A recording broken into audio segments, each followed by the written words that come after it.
स्वागत है आप सभी का सुंदर पाठशाला के मंच पर। आज हम सुनेंगे 1857 की महान क्रांति की वह कहानी जिसने पूरे ब्रिटिश साम्राज्य की नींव हिला दी थी।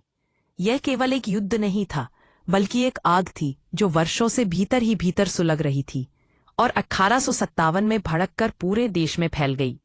भारत में अंग्रेजों का शासन भीषण तरीके से बढ़ रहा था। किसान अपनी जमीनें खो रहे थे, छोटे बड़े राजाओं का अधिकार छीन लिया जा रहा था और देश की संस्कृति, धर्म और मान्यताओं को लगातार चोट पहुंचाई जा रही थी। हर तरफ एक बेचैनी थी, एक डर था, लेकिन साथ ही एक चिंगारी भी थी जो किसी बड़े विस्फोट का इंतजार कर रही थी। यह एक ऐसा समय था जब भारतीय सिपाही जो ईस्ट इंडिया कंपनी की फौज में थे, असमानता और अपमान का सामना कर रहे थे। उन्हें कठोर नियमों के अधीन रखा जाता था और अंग्रेज अफसर उन्हें हमेशा हीन समझते थे। फिर एक समाचार ने पूरे देश को हिला दिया। नई एनफील्ड राइफल के कारतूसों को उपयोग करने से पहले दांत से काटना पड़ता था और कहा गया कि इन कारतूसों में गाय और सूअर की चर्बी लगी है। हिंदू और मुस्लिम दोनों इस बात से आहत हुए। उन्हें ऐसा महसूस हुआ कि अंग्रेज जानबूझकर उनके धर्म को बदल दे, उनकी पहचान और उनकी आत्मा को कुचलना चाहते हैं। यह बातें पूरे देश में आग की तरह फैल गईं।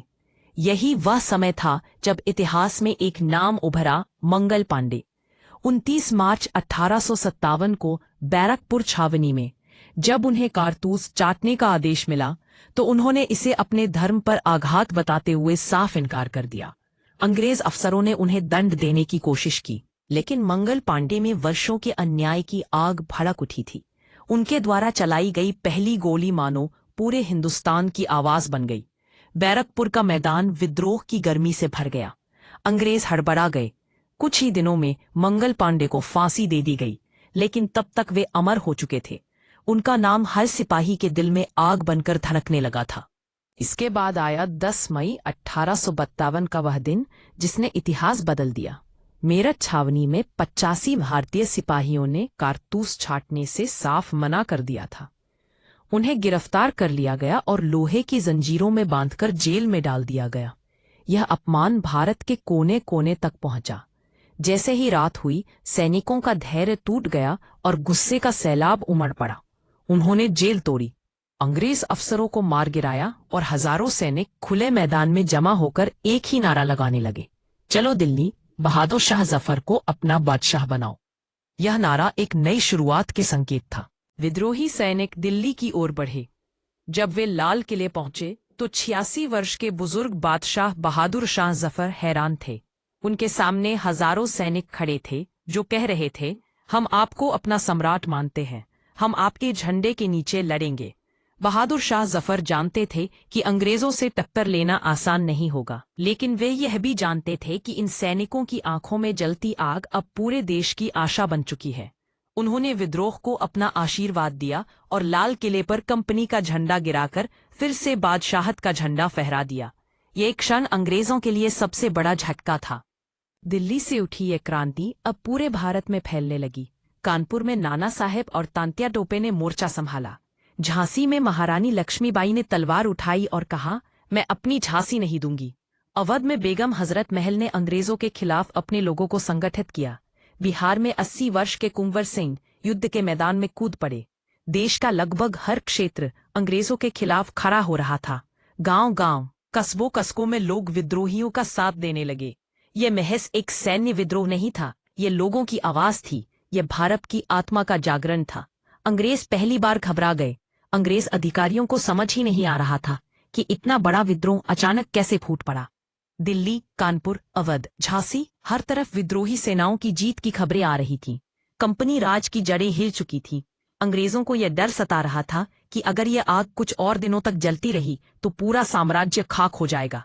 1857 का यह तूफान ब्रिटिश साम्राज्य के लिए अब तक का सबसे बड़ा खतरा बन चुका था। 1857 की क्रांति का तूफान दिल्ली से उठता है जैसे एक शक्तिशाली भूकंप जिसने ब्रिटिश साम्राज्य की नींव हिला दी हो।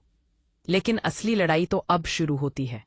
अंग्रेज हर ओर से अपनी ताकत के साथ भारत को फिर से अपने कब्जे में लेने की कोशिश कर रहे थे, जबकि भारतीय योद्धा अपनी आखिरी सांस तक लड़ने के लिए तैयार थे। दिल्ली, कानपुर, झांसी, अवध, बिहार, हर जगह जंग की आग धधक रही थी। पूरे देश में एक ही आवाज गूंज रही थी, आजादी। यह आवाज इतनी तेज थी कि अंग्रेजों के कानों में गरज की तरह पड़ रही थी। न दिन दिखाई देता था न रात, हर दिशा में केवल युद्ध का धुआं था। तलवारों की चमक और गोलियों की आवाज थी। शहीद होने वाले वीरों का साहस हर दिल में गूंज रहा था। दिल्ली में ब्रिटिश फौज ने चारों ओर से घेरा डाल रखा था। अंग्रेजों ने मान लिया था कि दिल्ली को वापस लिए बिना वे भारत पर शासन को सुरक्षित नहीं रख सकते।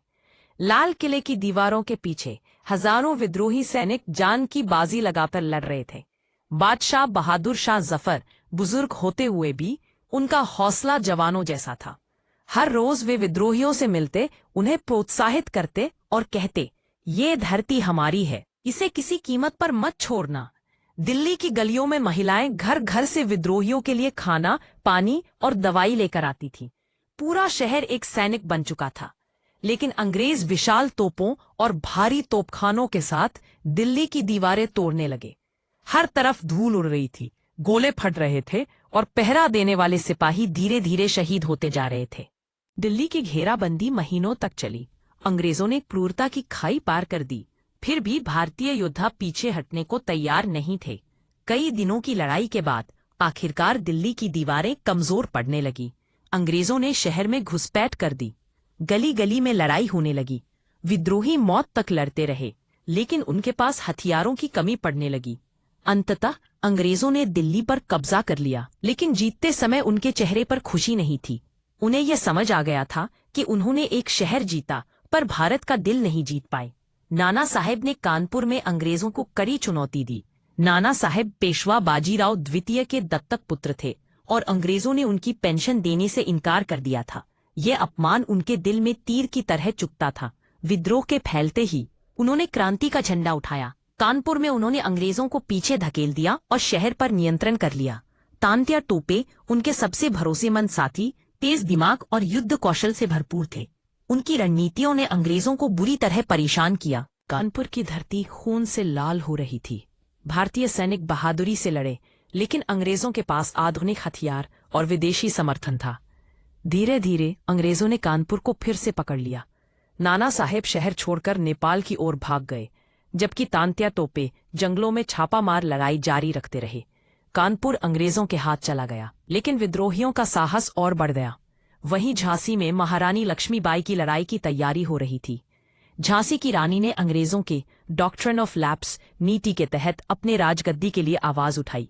रानी ने कहा, मैं अपनी झांसी नहीं दूंगी। ये वाक्य भारत की शान बन गया। रानी तलवारबाजी में माहिर थी और जब क्रांति की हवा चली, वे उठ खड़ी हुई। ब्रिटिश सेना ने झांसी को चारों ओर से घेर लिया। किले की दीवारें अंग्रेजों की तोपों से टूट रही थी। रानी अपने सैनिकों के साथ किले की हर बुर्ज पर खड़ी रहती थी। उनका साहस पूरे देश में फैल गया था। धीरे धीरे किला कमजोर होने लगा। रानी ने आखिरी समय तक लड़ाई की और जब किले का एक हिस्सा टूट गया तो वे अपने बेटे को पीठ पर बांधकर घोड़े पर कूदी। कालपी में उनकी मुलाकात तांत्या टोपे से हुई। मिलकर उन्होंने अंग्रेजों के खिलाफ नई योजना बनाई, लेकिन अंग्रेज लगातार पीछा कर रहे थे। रानी की सेना थक चुकी थी, लेकिन उनका हौसला और बढ़ गया। ग्वालियर की धरती पर वह भीषण युद्ध हुआ जिसने रानी को अमर बना दिया। उन्होंने आखिरी सांस तक लड़ाई की। उधर अवध में बेगम हजरत महल ने अंग्रेजों के खिलाफ मोर्चा संभाला। वे बेहद मजबूत इरादों वाली महिला थी, जिन्होंने लखनऊ में स्थानीय नवाबों और किसानों को संगठित किया। अवध के लोग उनके नेतृत्व में अंग्रेजों के खिलाफ खड़े हुए।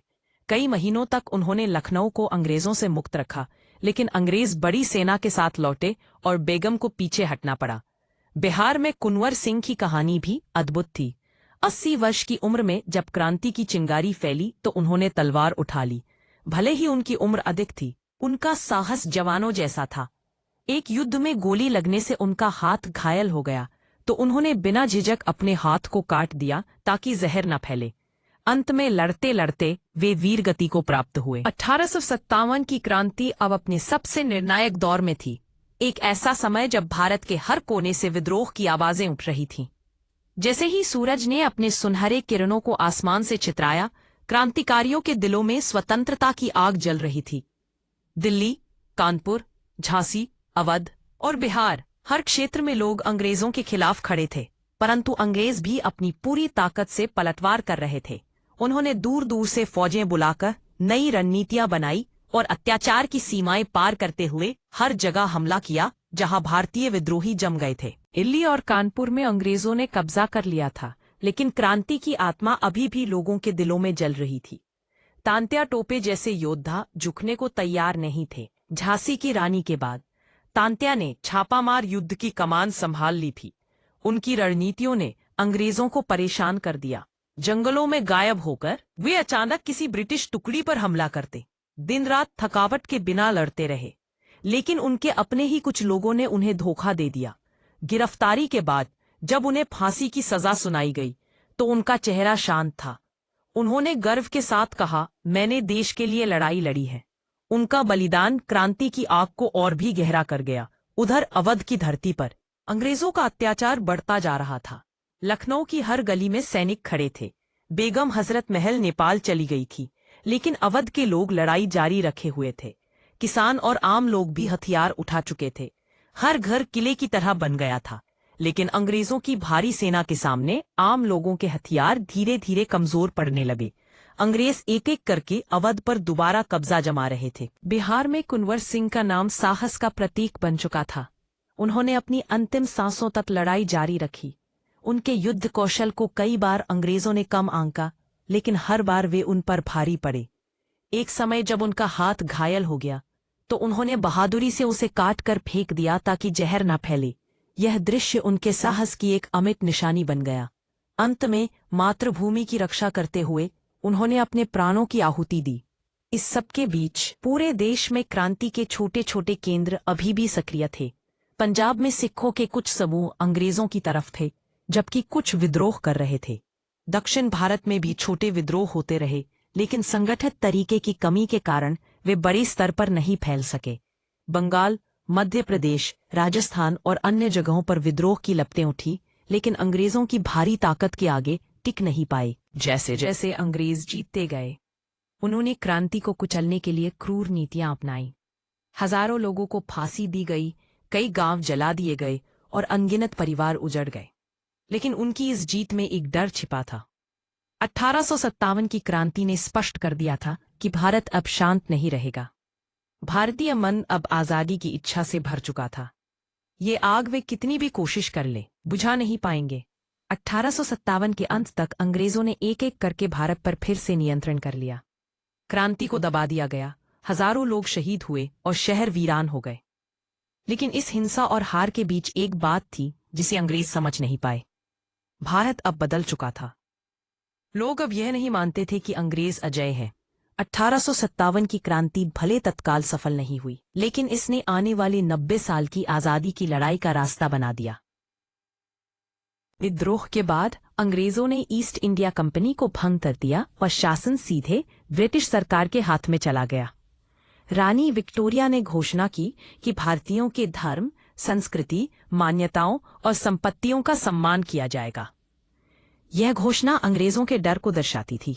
वे जानते थे कि अगर फिर से ऐसी क्रांति उठी तो इस बार शायद वे बच नहीं पाएंगे। 1857 की क्रांति खत्म हुई, लेकिन इसके नायक भारतीय इतिहास में अमर हो गए। मंगल पांडे ने साबित किया कि गुलामी हमेशा के लिए नहीं रह सकती। झांसी की रानी ने साहस की परिभाषा बदल दी। तांत्या टोपे ने रणनीति की मिसाल पेश की और कुंवर सिंह ने बलिदान की अद्वितीयता दर्शाई। इन सभी ने वह रास्ता बनाया जिस पर चलते हुए आने वाली पीढ़ियों ने 1947 तक लड़ाई जारी रखी। 1857 की इस महागाथा का सबसे बड़ा उपहार यह था कि इसने पूरे भारत को एक किया। धर्म, जाति और भाषा के भेद मिट गए। हर कोई एक पहचान के साथ खड़ा था, भारतीय। यह एकता ही थी जिसने अंग्रेजों को कांपने पर मजबूर कर दिया। यह गर्जना थी जिसने आने वाले स्वतंत्रता आंदोलन की नींव रखी। यह तूफान था जिसने भारत को जागृत कर दिया। और आखिरकार इतिहास गवाह बना कि एक दिन वही सपना पूरा हुआ। 1947 में भारत आजाद हुआ, लेकिन इस आजादी के बीज 1857 की क्रांति में ही बोए गए थे। उन हजारों शहीदों की कुर्बानियों ने सिद्ध किया कि भारत की आत्मा कभी गुलाम नहीं रह सकती। 1857 की क्रांति भले तत्काल असफल रही हो, लेकिन यह आजादी की पहली महान घोषणा थी। एक ऐसी आवाज जो सदियों तक गूंजती रही और हमेशा याद दिलाती रही कि आजादी की कीमत खून से चुकानी पड़ती है।